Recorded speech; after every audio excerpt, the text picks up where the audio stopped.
अब नवरात्रे शुरू हो चुके हैं। अब देखना कुछ लोग पाखंड करने लग जाएंगे, व्रत रखेंगे, भूखे रहेंगे 9 दिन, माँ रानी की सेवा करेंगे।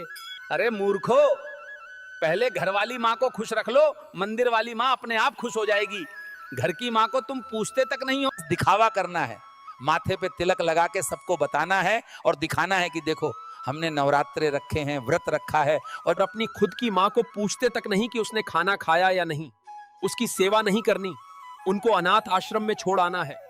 तुम्हें लगता है कि ऐसा हो सकता है कभी कि तुम्हारी घरवाली माँ दुखी रहेगी और तुम मंदिर वाली माँ को खुश पाओगे? घर की माँ भूखी हो और तुम मंदिर में भोग लगाओ, से ये पूजा नहीं, पाखंड है। जो माँ तुम्हें जन्म देती है पहले उसकी सेवा करो। मंदिर वाली माँ तो तुम्हारे मन में ही बसी है। माँ के चरणों में ही सच्चा तीर्थ है। बाकी सब दिखावा है। घर की माँ खुश रहेगी तभी मंदिर की माँ तुम पर प्रसन्न होंगी। माँ को दुखी करके जो धर्म करते हो वो धर्म नहीं, सबसे बड़ा अधर्म है। माँ की हंसी ही असली आरती है, माँ की खुशी ही असली पूजा है। माँ की आंखों के आंसू पोंछ दो, मंदिर की घंटियां अपने आप बजने लगेंगी। तुम्हारी माँ की आवाज में ही देवी का आशीर्वाद छिपा है छात्र। माँ की जरूरतों को नजरअंदाज करके मंदिर की सेवा करना बस दिखावा है।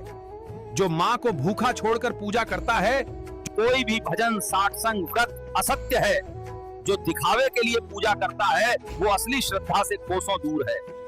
माँ की आंखों में झलकता दुख मंदिर की घंटियों की आवाज से कभी मिट नहीं सकता। माँ की सेवा बिना आरती अधूरी है।